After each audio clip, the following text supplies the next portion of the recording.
Smarts. Wanted to talk to you today a little bit about our drag link tool that we just came out with for the Pitman arm side.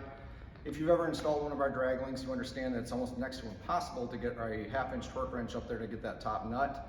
So what we've done, we've developed a drag link Pitman arm side tool. Looks a little bit like this. We'll throw the part numbers at the end of the video here so you know where to find it on our website. Let's get to it and show you how to use it. All right guys, so we're here in front of our JT Gladiator with our new Pitman arm tool. It looks similar to this. This is intended to use for the 1/2-inch torque wrench. All right guys, so we got the tool connected to just a little short extension here to help us out. Again, this is a 1/2-inch torque wrench.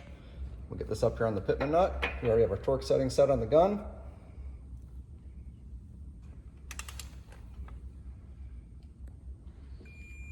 All right, simple as that. All right guys, thanks for watching the video. Hope this helps you out in your install. If you have any questions, feel free to give us a call or check us out on our website, steersmarts.com. Have a great one.